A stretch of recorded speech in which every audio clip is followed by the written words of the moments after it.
Hello everyone, commerce अध्ययन के साथ मैं हूं पूजा यादव और इस वीडियो में हम डिस्कस करने वाले हैं इंसॉल्वेंसी अकाउंट का न्यूमेरिकल क्वेश्चन। ये एक रिक्वेस्टेड वीडियो है, जिन्होंने रिक्वेस्ट किया उनका नाम है ऋतिक। तो स्टार्ट करते हैं इस वीडियो को और देखते हैं कि क्या है क्वेश्चन में, और हम प्रिपेयर करेंगे statement of affairs and efficiency account और डिटेल में चीज़ों को समझेंगे भी। क्वेश्चन देख लेते हैं। Mohan Lal filed his insolvency petition on 31st December 1997 and his statement of affairs was composed of the following figures। तो उन्होंने क्या किया है, फाइल किया है अपना जो भी उनका इंसॉल्वेंसी पिटिशन है। तो चलिए देखते हैं क्या चीज़ें गिवन है। अनसिक्योर्ड क्रेडिटर्स की बात करें जो कि गिवन है 15,000। Creditors partly secured by lien on share 8,000 and creditors fully secured by Lion on stock 20, mortgage on building 2000, value of building 2200, liabilities on BR bills receivable discounted estimated rupees 700, means 1400 में से 700 क्या हुआ है, रियलाइज हुआ है, estimated है, means इतना आपका क्या है, ये लाइबिलिटी इतने की बनेगी। Okay. 6 month rent due to landlord 300, creditors payable in priority for taxes and wages 300। ये जितना भी आप ये सब देख रहे हैं ना, ये सब के सब क्या है, लाइबिलिटीज़ हैं हमारी, क्या है, लाइबिलिटीज़ है। BR जो डिस्काउंटेड हुआ है वो भी लाइबिलिटीज़ है और कितना एस्टिमेटेड है 700, तो ये भी लाइबिलिटी है। सभी की सभी क्या है, लाइबिलिटीज़ यहाँ पर आप देख रहे हैं। अब हम बात करते हैं यहाँ पर बुक डेट्स की। तो उसमें गुड डेटर्स कितने हैं, 4000 के, डाउटफुल डेट्स हैं 800 के, बैड डेट्स हैं 1200। अब बात करते हैं लाइफ इंश्योरेंस पॉलिसी की, जिसकी सरेंडर वैल्यू 1000 रुपीज़ है। Stock estimated to realise rupees 8000 12,000 में से, ठीक है। स्टॉक 12,000 के हैं, लेकिन उसमें से रियलाइज कितनी होंगी वैल्यूज़ 8000, ठीक है, सिर्फ 8000 मिलेंगे। ये एसेट्स हैं हमारी, ठीक है, ये एसेट से स्टार्ट हो गए, तो ये ध्यान रखिएगा। शेयर्स 3200, कैश इन हैंड की बात करें so 40, bill of exchange 260, machinery realise rupees 2400 out of 300, fixtures and fittings की बात करें so realise rupees 300 out of 600। हम नेक्स्ट बात करते हैं अब फर्नीचर की। सो फर्नीचर से जो अमाउंट रियलाइज़ हुआ है वो 600 हुआ है। 700 का फर्नीचर था, सिर्फ 600 रियलाइज़ हुए, मीन्स आपको पैसे मिले हैं, ठीक है। तो ये बात हो गई आपकी एसेट्स, ये एसेट्स थी। There is a liability in respect of a contract which the debtor cannot now complete of rupees 300, but it is not expected to rank for dividend against the debtor's estate। अगर हम बात करें तो एक ऐसी liability थी, एक debtor थे, ठीक है, जिनको पे करना था कितने रुपए, 300, लेकिन अब वो पे नहीं कर सकते हैं, मतलब ऐसी कोई उनके पास अब लाइबिलिटी नहीं रहेगी कंपलसरी कि वो आपको देंगे ही, ठीक है। तो इसका मतलब इसको ख़त्म कर दिया गया है कि इनसे अब नहीं मिलेगी, ठीक है, ये अब नहीं देंगे, तो इसका अब कोई मतलब नहीं है। फिर है a loss of rupees 140 was sustained in the year after allowing interest on capital rupees 240। अगर हम इन पॉइंट्स की बात करें तो जितने भी लॉसेस हैं या फिर आपके प्रॉफिट्स हैं, इनकम्स हैं, ठीक है, ये सब कहाँ हम शो करेंगे, डेफिशिएंसी अकाउंट में शो करेंगे। So interest on capital is 240 rupees and the drawing amount to rupees 720। Drawing rupees कितनी है, 720, जो कि डेफिशिएंसी अकाउंट में शो की जाएगी। On 1 Jan 1997 he commenced business with a capital of rupees 4000। उन्होंने अपना बिजनेस जब स्टार्ट किया था, कॉमेंस्ट किया था जिस डेट को, उस टाइम पर उन्होंने कैपिटल अमाउंट लगाया था 4000 रुपीज़। इसको भी हम डेफिशिएंसी अकाउंट में शो करेंगे। अब हमें प्रिपेयर करना है statement of affair and deficiency account. मुझे यकीन आपको क्वेश्चन समझ में आ गया होगा। क्वेश्चन में कुछ इंपॉर्टेंट पॉइंट्स है, सो अभी हम जैसे हम क्वेश्चंस को सॉल्व करते जाएंगे, वैसे वैसे चीज़ों को अच्छे से हम समझते भी जाएंगे। ओके, तो स्टार्ट करते हैं इसका सल्यूशन। सो सल्यूशन देखने से पहले थोड़ा सा हम एक दो पॉइंट है वो आप अच्छे से समझ लें। यहाँ पर दिया हुआ है ना, अनसिक्योर क्रेडिटर्स। अनसिक्योर क्रेडिटर्स का मतलब है कि ऐसे क्रेडिटर्स जिनके लिए कोई भी सिक्योरिटीज़ नहीं रखी गई थी, ठीक है, ये वो अनसिक्योर क्रेडिटर है, आपकी लाइबिलिटीज़ है, मतलब आपने जिनसे लोन लिया था उनके पास आपने कोई भी सिक्योरिटी नहीं रखी है, तो ये आपकी लाइबिलिटीज़ है अनसिक्योर, ठीक है। बात करते हैं creditors partly secured by line on share. ये LIEN लाइन, आप इसको जो भी पढ़ें, इसका मतलब होता है किसी भी एसेट्स पे ग्रहणाधिकार। किसी भी एसेट्स का मतलब है कि जिस भी क्रेडिटर मीन्स जिनसे आपने लोन लिया है उनको आपने कोई एसेट दे दी है, ठीक है, कि हाँ मैं इतने का लोन ले रहा हूँ और आपके पास ये एसेट रख रहा हूँ। कहते नहीं, गिरवी आप रखते हो, जब भी कुछ भी लोन लेते हो आप, तो कुछ एसेट्स को उनके पास रख देते हो जिनसे आपने लोन अमाउंट लिया होता है। तो ये पार्टली सिक्योर्ड है, मतलब 8,000 का अगर आपने लोन लिया तो ज़रूरी नहीं कि आपने 8,000 की सिक्योरिटी कुछ रखी होगी, हो सकता है इससे कम रखी होगी, तो वो होते हैं पार्टली। ठीक है, 8,000 में से 7,000 या 6,000 या 5,000, अभी हम देखेंगे कितना है शेयर्स, उसके अकॉर्डिंग कैलकुलेशन अभी हम करेंगे तो आपको समझ में आ जाएगा। सो सेकेंड में भी सेम चीज़ है, लाइन ऑन स्टॉक। तो आपने इन क्रेडिटर जब इनसे लिया था आपने लोन, तो यहाँ पर आपने सिक्योरिटी रखी है किसको, स्टॉक को। ठीक है, सिक्योरिटी के तौर पे। तो हम इसको सॉल्व करते हैं और देखते हैं कि स्टेटमेंट ऑफ अफेयर्स का फॉर्मेट क्या होता है, डेफिशिएंसी अकाउंट का फॉर्मेट क्या होता है। इस पर वीडियो बन चुका है, सो आपको डिस्क्रिप्शन बॉक्स में उसका लिंक मिल जाएगा। इस वीडियो में हम स्टेटमेंट ऑफ अफेयर प्रिपेयर करने वाले हैं। तो ये लायबिलिटी है, इसमें हम इसका एक्सपेक्टेड रैंक दिखाएंगे कि कौन सी लायबिलिटी कितनी थी। ठीक है, एसेट्स को हम इधर शो करेंगे और एसेट्स से आपने कितनी वैल्यू क्या की है, प्रोड्यूस की है या फिर रियलाइज़ की है। अब अगर हम बात करते हैं इसके सोल्यूशन की, तो लिस्ट जो होती है इसमें लिस्ट वाइज हम चीज़ों को शो करते हैं। ठीक है, तो चलिए फर्स्ट लिस्ट की बात करते हैं यहाँ पर हम, जो कि हमारा फर्स्ट पॉइंट आता है वो आता है आपका unsecured creditors as per list A. Okay, so as per list A में आपके कौन कौन से क्रेडिटर्स आ जाएंगे, वो क्रेडिटर जो कि क्या है, अनसिक्योर्ड है, आपने उनके लिए कोई भी सिक्योरिटी नहीं रखी। तो पहला ही दिख रहा है अनसिक्योर्ड क्रेडिटर इज 15,000, तो आप इसको शो कर दीजिएगा। ओके,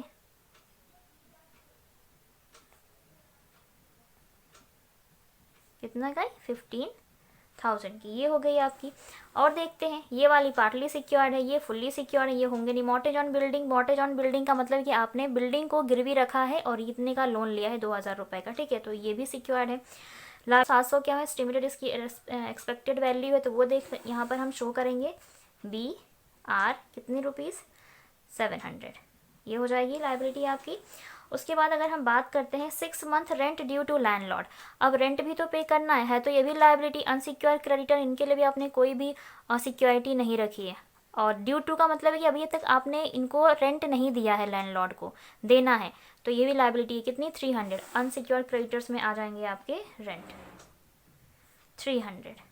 ओके, इनका टोटल हो जाएगा और ज़्यादा कुछ इसमें नहीं है, क्योंकि मैंने बताया था ये जो आप देख रहे हैं यहाँ तक आपकी लाइबिलिटीज़ हैं, और टैक्सेस जो होते हैं वो प्रेफरेंस क्रेडिटर्स होते हैं और लास्ट लिस्ट में आएंगे। बात करते हैं इनकी, तो ये सब एसेट्स हैं, तो इनको यहाँ पर शो नहीं करेंगे। तो इनका जो टोटल आ जाएगा वो कितना आ जाएगा आपका, 16,000। ओके, एंड नेक्स्ट हम बात करते हैं, हम नेक्स्ट लिस्ट की बात करेंगे जो कि आ जाती है क्या, सेकेंड नंबर पे आपका fully secured creditors. Fully secured creditors as per list B. Okay, ये याद रखिएगा। फुल्ली सिक्योर्ड जैसे कि आपने मान लीजिए 2,000 का किसी से लोन लिया है और उसके पास आपने 5,000 की अपनी कोई गोल्ड की रिंग रख दी है।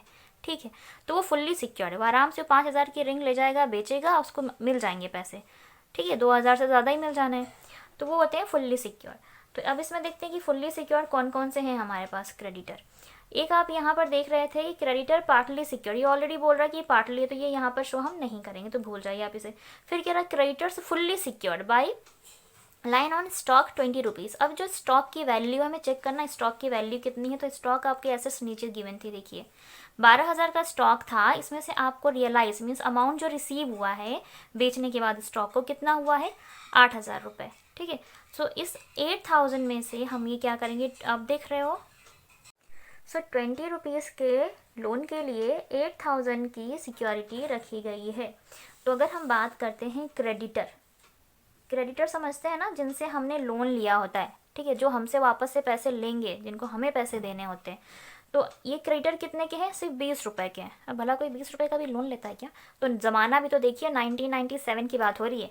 ठीक है, अब हम बात करते हैं सिक्योरिटी की। तो सिर्फ जो भी सिक्योरिटी मनी है एसेट से, जो उसकी वैल्यू है, हम उसको क्या कर देंगे, माइनस कर देते हैं। जब आप इसको माइनस कर देते हैं यहाँ से, तो ये आपका आ जाएगा 7980। ठीक है, मीन्स ये जो अमाउंट आया, आप देखो तो आपका लोन अमाउंट कम है, सिक्योरिटी अमाउंट ज़्यादा है, तो ऐसे में आपका आएगा क्या, सरप्लस। सरप्लस कब किसे कहते हो आप? जब आप प्रॉफिट में होते हो, ठीक है। मीन्स आपका ये आपने इतना ज़्यादा सिक्योरिटी रख दिया था, सिक्योरिटी अमाउंट था कि आप आसानी से 20 रुपये उनको दे सकते हो और उसके बावजूद आपका इतना पैसा आपके पास बच जाएगा, ठीक है। अब हम नेक्स्ट पॉइंट की बात करते हैं, मॉर्टेज ऑन बिल्डिंग। आप देख रहे हैं मॉर्टेज ऑन बिल्डिंग, मॉर्टेज का मतलब होता है वही, मतलब बंधक ऋण या फिर गिरवी आप सामान रख करके लेते हो, वही चीज़ है। 2000 रुपीज़ की, ठीक है। अब वैल्यू ऑफ बिल्डिंग चेक कर लेते हैं। वैल्यू ऑफ बिल्डिंग है 2200। सो 2200 सिक्योरिटी मनी रखी थी और आपने 2000 का लोन लिया, तो ये भी फुल्ली सिक्योर्ड है। तो यहाँ पर भी एक और क्रेडिटर आ जाएंगे आपके, जो कि कितने के थे? 2000 वाले थे, 2000 रुपये के थे, ठीक है। और इसमें से भी जो इसका सिक्योरिटी मनी है वो भी हम क्या कर देंगे? माइनस कर देंगे। कितना? 2200। तो यहाँ पर भी 200 का क्या आ जाएगा? सरप्लस आ जाएगा, ओके। और ये जो सरप्लस अमाउंट आप देख रहे हैं ना, ये सरप्लस अमाउंट लास्ट में यहाँ पर ऐड होंगे, तो आप इसको याद रखिएगा, इसको भूलिएगा नहीं। क्लियर हो गया? ये दोनों पॉइंट्स क्लियर हो गए आपके। तो ये थे हमारे फुल्ली सिक्योर क्रेडिटर्स। लाइबिलिटीज़ नीचे ज़्यादा कुछ है नहीं, यहीं इतनी दूर में आपकी लाइबिलिटीज़ थी। तो फुल्ली सिक्योर्ड में 2 क्रेडिटर आ गए हैं आपके, एक थे 20 रुपीज़ वाले, एक थे 2000 रुपीज़ वाले, जो कि फुल्ली सिक्योर्ड है, ओके। हम बात करेंगे अब नेक्स्ट हेडिंग की। So next heading is number 3, क्या हो जाएगा आपका? Partly secured creditor as per list C, okay, ये याद रखिएगा। तो चलिए देखते हैं इसमें हमारे जो क्रेडिटर हैं वो कौन हैं और कितने टाइप्स के हैं। सो यहाँ पर आपका साफ साफ बोल रखा था ना, creditors partly secured by line on share 8000। तो हमें शेयर की वैल्यू दी थी ना, एसेट साइड में दी होगी। यहाँ पे ये देखिए शेयर्स हैं, गिवन है शेयर्स।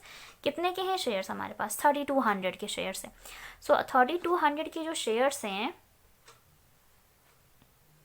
वो आपके हैं कितने का? आपने 3200 के बेसिस पे कितना लोन ले लिया आपने? 8000 का, ठीक है। तो क्रेडिटर्स की अगर हम बात करें, कितने रुपीज़ के हैं? 8000 के हैं। सिक्योरिटी मनी की अगर हम बात करते हैं तो वो कितनी है आपकी? सिक्योरिटी मनी 3200 थी, ओके। मीन्स शेयर्स की वैल्यू 3200 यहाँ पर गिवन है। तो लाइबिलिटीज़ अभी भी आपके पास है, लाइबिलिटी समझ रहे ना, क्योंकि लोन अमाउंट क्रेडिटर 8000 के थे, ये लोन आपने 8000 लिया था इनसे, सिर्फ इतना ही आप पे कर पाए हैं। तो अभी भी कितना बचा होगा? 4800। तो वो 4800 आप यहाँ बाहर कॉलम में शो करेंगे, ये लाइबिलिटी कॉलम एक्सपेक्टेड, ठीक है। मीन्स इतनी लाइबिलिटीज़ आपकी आएंगी, ओके। सो हेडिंग नंबर 3 भी कंप्लीट होगी। लास्ट हेडिंग की अगर हम बात करते हैं तो वो आपके कौन से आ जाते हैं? क्रेडिटर्स। जो 4th आएगी प्रेफरेंशियल क्रेडिटर, प्रेफरेंशियल या preference creditor as per list D, as per list D. आप इन पॉइंट्स को ध्यान ज़रूर रखिएगा, क्योंकि क्वेश्चन में या ऑब्जेक्टिव टाइप से क्वेश्चंस आते हैं तो पूछता है कि लाइबिलिटी साइड में कितनी लिस्ट होती हैं और उन पर्टिकुलर लिस्ट के नेम क्या हैं। तो ये सारी चीज़ें भी आप ध्यान ज़रूर रखें, ओके। तो बताया था प्रेफरेंस क्रेडिटर्स में ज़्यादातर क्या आते हैं? जो आपके टैक्सेस होते हैं वो आ जाते हैं, और जो एक प्रेसिडेंसी एक्ट है, प्रोविंशियल एक्ट है, तो आप उसको भी ध्यान रखें, पढ़ें। उस पर भी मैंने वीडियो बनाया हुआ है, तो उसका लिंक भी आपको डिस्क्रिप्शन बॉक्स में मिल जाएगा। आसानी से उन चीज़ों को देखकर आप समझ सकते हैं। तो प्रेफरेंशियल क्रेडिटर में आपके आ जाते हैं कौन कौन से क्रेडिटर? जैसे कि टैक्सेस होते हैं, वेजेस वगैरह हो गए, सैलरी वगैरह हो गई, तो वही सारी चीज़ें यहाँ पर आ जाती हैं। कितना है यहाँ पे? 300 है। तो ये जो क्रेडिटर हैं इस टाइप वाले, ये क्या हो जाएंगे आपके? Preferential creditor. क्योंकि ज़रूरी होता है, आप बिना टैक्स दिए काम नहीं चलेगा, ठीक है। आपको टैक्स पे तो करना ही करना है। कुछ लोग आपके लिए काम कर रहे हैं तो आपको उनको सैलरी तो या वेजेस तो देनी ही है, नहीं तो आप पे क्लेम कर सकते हैं। तो ये क्या हो जाते हैं? प्रेफरेंशियल हो जाते हैं। तो कितना हो जाएगा? 300। क्रेडिटर कितने हैं ये वाले? 300 के हैं क्रेडिटर ये वाले, ठीक है। तो ये बात आप याद ज़रूर रखें। तो ये क्या था? आपका टैक्स था, ठीक है। अब हमारी लिस्ट की बात होती है, आप चाहें तो इधर का टोटल भी कर लें, इजीली टोटल कर लें हम लोग। 16000 ये थे आपके, फिर 16 4 20,800, इधर का टोटल कितना आ जाएगा? 800। ये आपकी बुक का ही क्वेश्चन है, क्वेश्चन नंबर 6 है। मैं उसकी पिक भी शेयर कर लूँगी बुक की। कॉपी पे मैंने इसलिए लिख लिया है क्योंकि बुक को अगर मैं यूज़ करती तो बहुत वो छोटा हो जाता और ये पेज काफ़ी बड़ा हो जाता, तो प्रॉब्लम आ जाती, थोड़ा सा आपको दिखाई नहीं देता क्लियर। इसलिए मैंने कॉपी पे इसको लिखा हुआ है। मैं उसकी फ़ोटो भी एडिटिंग के टाइम दिखा दूंगी ताकि आप आसानी से देख पाएँ उसको, ठीक है। चलिए अब हम बात करते हैं एसेट साइड की। तो इसमें जो हेडिंग होगी वो हेडिंग स्टार्ट होगी जो लिस्ट नंबर ई है वहाँ से, ओके। सो यहाँ पर क्या हो जाएगा, प्रॉपर्टीज एज पर लिस्ट ई, ये याद रखिएगा, ठीक है ना, ई। अब जो भी आपकी प्रॉपर्टीज़ हैं, प्रॉपर्टीज़ दैट मीन्स कि जो एसेट्स होती हैं आपके लिए, वो फिक्स्ड एसेट्स हो सकती हैं, करंट एसेट्स भी हो सकती हैं, जितने भी होंगी सब यहाँ पे हम दिखाएंगे। कहाँ से, किन एसेट से कितना वैल्यू रियलाइज़ हुआ है, हमें वो अमाउंट शो करना है, ठीक है। तो चलिए फर्स्ट ऑफ ऑल हम बात कर लेते हैं, बुक डेट्स की हेडिंग अलग होती है तो हम इसको यहाँ पर शो नहीं कर सकते हैं। तो किसको किसको शो करेंगे आप, लाइफ इंश्योरेंस पॉलिसी शो कर सकते हैं, कितनी, 1000 रुपीज़ की। स्टॉक शेयर है, कैश इन हैंड है, बिल ऑफ एक्सचेंज की हेडिंग अलग होती है, मशीनरी है, फिक्चर्स एंड फिटिंग्स से। तो हम यहाँ पर देखते हैं किसको देख लिया जाए सबसे पहले। चलिए ये देखिए आपका है कैश इन हैंड, आपको दिखाई दे रहा होगा। सो कैश इन हैंड कितना है, हम स्टॉक को नहीं लेंगे, क्यों, क्योंकि आपने इस स्टॉक को क्या किया था, गिरवी रखा था ना, ऊपर जो आपने लोन लिया था तो आपने देखा होगा वहाँ के लिए क्या क्या गिरवी रखा था। शेयर्स एसेट्स होती हैं लेकिन शेयर्स को भी क्या किया गया था, गिरवी रख दिया, ग्रहणाधिकार था, जो भी क्रेडिटर्स थे उन्होंने इसको ग्रहण कर लिया, ग्रहण मीन्स ले लिया है, ठीक है। तो ये आपके पास है नहीं तो इनकी वैल्यू हम शो नहीं करेंगे, ये बात याद रखिएगा। कैश इन हैंड की बात करते हैं, और लाइफ इंश्योरेंस पॉलिसी कितनी है, 1000 इसकी सरेंडर वैल्यू, तो ये दिखा दीजिए, लाइफ इंश्योरेंस पॉलिसी 1000 रुपीज़ की, ओके। उसके बाद है कैश इन हैंड 40 रुपीज़, तो वो दिखा देंगे हम कैश 40 रुपीज़। उसके बाद है मशीनरी, मशीनरी को गिरवी नहीं रखा गया था तो हम इसको ले लेंगे। सो मशीनरी थी 3000 की, रियलाइज्ड हुआ है 2400। रियलाइज़ का मतलब होता है कि बेचने के बाद आपको कितना रियलाइज़ हुआ, कितना है, 2400 रियलाइज़ हुआ है, ठीक है। तो आपका हुआ है सिर्फ और सिर्फ ये थी, इसकी वैल्यू थी 3000 और इसको आपको इसमें से रियलाइज़ हुआ है 2400। चाहे तो आप बाहर लिख लें, चाहे तो आप अंदर लिखें, टोटल करके मैं इसलिए लिख रही हूँ ताकि जब डेफिशिएंसी अकाउंट निकालेंगे तो हम आसानी से इसको शो कर पाएंगे। तो हम सभी को बाहर ही शो कर देते हैं एक साथ, ओके। आप इनका टोटल करके भी यहाँ पर कर सकते थे, आप ऐसे भी कर सकते हैं, जो आपको ईजी लगे। मशीनरी हो गया। मशीनरी के बाद बात करते हैं फिक्चर्स एंड फिटिंग्स की। 600 का था, 300 ही आपको रिसीव हुआ है। फिक्चर्स की अगर हम बात करते हैं तो ये कितने का था आपका, 700 का था, और आपको कितना रियलाइज़ हुआ है, 600, ओके। सॉरी 300 रियलाइज़ हुआ ना, 600, अच्छा मैंने फर्नीचर शो कर दिया, 600 300, ये था आपका 600 का, रियलाइज़ हुआ है आपको 300, सॉरी आप इसको ध्यान रखिएगा थोड़ा सा, 6 से 300 रियलाइज़ हुआ है। हाँ फर्नीचर की बात कर लेते हैं, फर्नीचर भी था और ये है आपके पास। तो फर्नीचर का कितना बताया था मैंने, यहाँ पे 700 शो किया था और फिर था 600 मिल गया था आपको यहाँ से, ठीक है। फर्नीचर 600 रिसीव हुआ है 700 में से। तो ये होंगी हमारी क्या, एसेट्स, जो हेडिंग है प्रॉपर्टी वाली, वहाँ से आपको इतने अमाउंट्स रिसीव हो गए हैं, रियलाइज हुए, एक्सपेक्टेड प्रोड्यूसिंग अमाउंट, ओके। अब हम बात करते हैं नेक्स्ट हेडिंग की, जो कि है आपकी books debts as per, books debts as per list F. अब इसमें आपके सारे जो डेटर्स थे ना, डेट्स समझ रहे हैं, डेटर्स, ये देखिए, गुड डेटर्स वो पर्सन्स जो आपको पैसे देंगे, ठीक है। हम कंपनी है या हमसे उन्होंने पैसे लिए थे, अब वो हमें वापस करेंगे, ठीक है। मीन्स आपने किसी को उधार दिया था, लोन दिया था, तो गुड है मीन्स कि वो डेटर्स जो आपको पूरे के पूरे पैसे लौटा देंगे। डाउटफुल क्या होते हैं कि कुछ लौटाएंगे, कुछ पैसे नहीं लौटाएंगे, ठीक है। बैड मीन्स कि वो लेकर भाग जाएंगे, कुछ नहीं देने वाले, ठीक है। तो ये चीज़ें आपको यहाँ पर शो करनी है। तो सबसे पहले हम गुड डेटर्स शो कर देते हैं। सो गुड डेटर्स कितने के हैं, 4000 के हैं, तो 4000 शो कर देंगे हम, 4000 के हैं तो हम 4000 शो कर देंगे। उसके बाद था आपका डाउटफुल, डाउटफुल समझ रहे, मतलब संदेहजनक, मतलब जो भाग सकते हैं लेकर पैसे, दे भी सकते हैं नहीं भी दे सकते हैं, कुछ देंगे कुछ नहीं देंगे। 800 के हैं, मिले हैं कितने, सिर्फ 400, देख रहे हैं आप। 800 के हैं ये डेटर, इनसे कितना पैसा मिला है, सिर्फ आपको 400 मिला। एक होता है बैड, ये कुछ भी नहीं देते हैं, तो कितने के हैं ये? 1200 के हैं, और इनसे आपको कुछ भी वैल्यू प्रोड्यूस नहीं हुई, रियलाइज़ नहीं हुई, कुछ भी नहीं रिसीव हुआ। सो ये हेडिंग थी आपकी book debts as per list F. Okay, next heading की बात करेंगे तो वो कौन सी होती है आपकी? बिल्स ऑफ एक्सचेंज की। Okay, bills of exchange as per list G, ये याद रखिएगा। तो यहाँ पर आप क्या शो कर देते हैं? ठीक है, बी आर शो करेंगे, उससे कितना क्या रियलाइज़ हुआ है। चलिए देखते हैं। एक तो बी आर होता है आपका डिस्काउंटेड करवाया तो लाइबिलिटीज़ थी वो। एक बी आर की बात करें बिल ऑफ एक्सचेंज की, यहाँ से ये आपका एसेट्स है, तो ये कितना एसेट्स है? 260 है। ठीक है, सो 260 आपको यहाँ पर क्या करना है? शो कर देना है। ओके, सो ये हेडिंग हो गई आपकी किसकी? बिल ऑफ एक्सचेंज की एज पर लिस्ट जी। तो ये आपकी लास्ट हेडिंग या लास्ट लिस्ट थी किसकी? स्टेटमेंट ऑफ अफेयर्स की। इतना शो करने के बाद हमें प्लस करने होते हैं क्या? सरप्लस। बताया था आपको, इधर जो सरप्लस आया था ना ये वाले, इनको प्लस करना है। तो पहले तो हम पता कर लेते हैं कि टोटल सरप्लस अमाउंट है कितना। तो पहला तो ये वाला सरप्लस अमाउंट 7980, दूसरा कितना था? 200। दोनों को हम ऐड कर लेंगे। ऐड करने के बाद जो टोटल आएगा इनका वो आ जाएगा आपका 0818। ओके, सरप्लस टोटल आएगा 8180। क्लियर? उसके बाद हम माइनस करते हैं क्या? आपको अगर फॉर्मेट याद होगा तो आपको ये भी याद होगा कि क्या माइनस होता है। माइनस होते हैं preferential creditors as per last list, जो इधर लायबिलिटी साइड की लास्ट लिस्ट थी वो।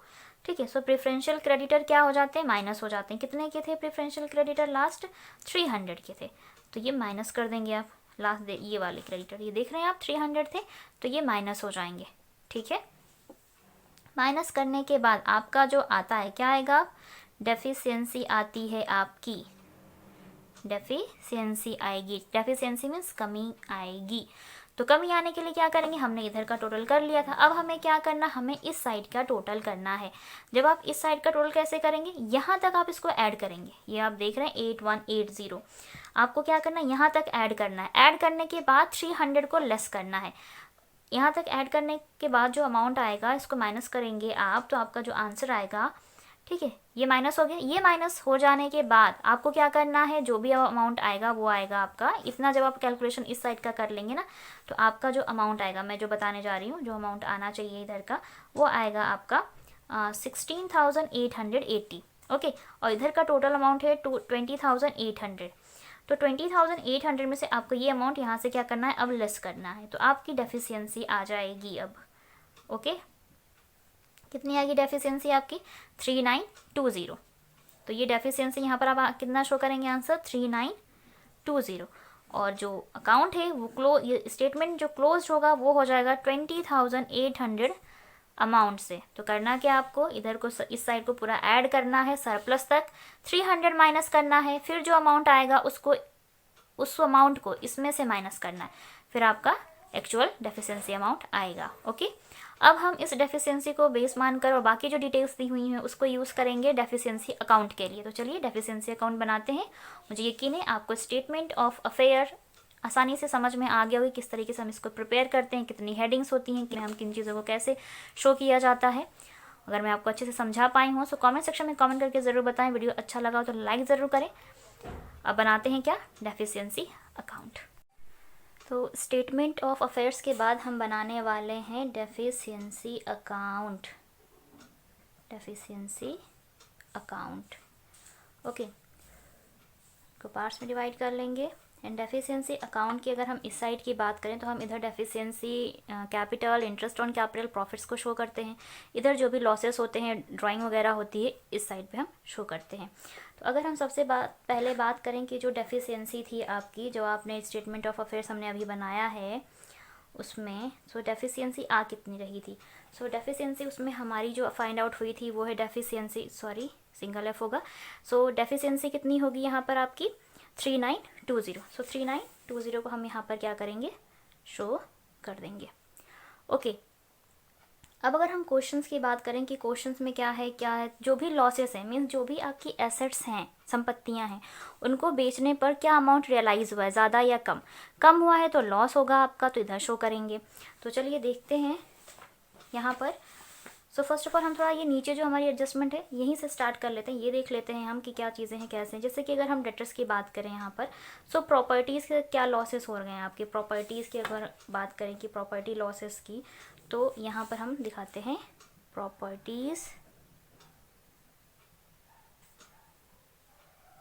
लॉसेस। सो प्रॉपर्टीज़ लॉसेस में हम अगर बात करें कि जैसे कि गुड डेटर्स थे 4000 के, तो इनसे पूरा रिसीव हो गया। फिर डाउटफुल थे 800, उसमें से 400 रिसीव हुआ, 400 का लॉस हो गया। तो आप इसे यहाँ पर दिखा सकते हैं, ओके, डाउटफुल डेट्स को 400 ये आप शो कर सकते हैं। बैड डेट कितने थे, 1200 के थे, और ये पूरे के पूरे क्या हो गए हैं, ये लॉस हो गया, इनसे कुछ भी पैसा रिसीव नहीं हुआ। तो आप बैड डेट्स दिखा देंगे यहीं पर। तो आप इन पॉइंट्स का ध्यान रखिएगा। 1200, ओके। नेक्स्ट पॉइंट की अगर हम यहाँ पर बात करते हैं, लाइफ इंश्योरेंस प्रीमियम हो गया था। देखिए स्टॉक को यहाँ पर इस पर ग्रहणा अधिकार तो था क्रेडिटर का, बट इसमें से जो रियलाइज्ड वैल्यू है वो है 8000, कितने अमाउंट में से, 12000 में से। तो 4000 का लॉस हो रहा है, क्योंकि जो आपका स्टॉक था वो 12000 का था, आपको मिले हैं उसमें से सिर्फ 8000। तो 4000 का यहाँ पर लॉस हो रहा है स्टॉक से 4000 का। तो हम ये भी शो कर देंगे यहाँ पर। अब अगर हम बात करते हैं शेयर्स की, तो ये भी थे, मतलब इनको भी, इस पर भी ग्रहणा अधिकार था। कैश इन हैंड की बात नहीं कर सकते यहाँ पे, ये हो चुका है। बिल ऑफ एक्सचेंज 260 है। मशीनरी रियलाइज़ की अगर हम बात करते हैं यहाँ पर, सो मशीन रियलाइज़ की बात करें तो 3000 था, 2400 रिसीव हुए हैं, मीन्स 600 का लॉस हो रहा है आपका। अगर हम मशीनरी की बात करें यहाँ पर, तो 600 का क्या हो रहा है, लॉस हो रहा है आपका, ओके। एक और पॉइंट देख लेते हैं, यहाँ पर आपको दिख रहा होगा liability on BR discounted estimated ₹700। ये भी है आपका 1400 में से 700 रुपये की जो लाइबिलिटीज़ इस पे थी डिस्काउंटेड के टाइम, तो ये आपका लॉस हुआ है 700 का BR। तो आपको ये भी शो कर देना है यहीं पर 700, ओके। और देख लेते हैं क्या है, मशीनरी हो गया। फिक्चर्स एंड फिटिंग्स की बात करें तो 600 का है, उसमें से अमाउंट कितना रियलाइज़ हुआ है, 300 सिर्फ आपको रिसीव हुए हैं फिक्चर्स से। तो लॉस कितने का हो गया होगा, 300 रियलाइज़ हुए हैं, 600 में से 300 का लॉस हो रहा है। फर्नीचर की अगर हम बात करें, सो फर्नीचर है आपके 700 के 600 रियलाइज हुआ है। सो फर्नीचर से लॉस कितने का हो गया, 100 का हो गया, ठीक है, इस तरीके से। तो आपको ये सारी चीज़ें देखनी हैं, और ये जो प्रॉपर्टीज़ लॉसेस होंगे आ जाते हैं। अब हम इनका टोटल करेंगे। टोटल क्या करेंगे, हम इसको बाहर शो करेंगे, ओके। कितना हो जाएगा ये, 7300 प्रॉपर्टीज़ लॉसेस टोटल हो जाएंगे 7300। अब हम बात करते हैं क्वेश्चंस की, नीचे आते हैं यहाँ पर, देखते हैं कि क्या चीज़ है। There is a liability in respect of a contract which the debtor can not now complete.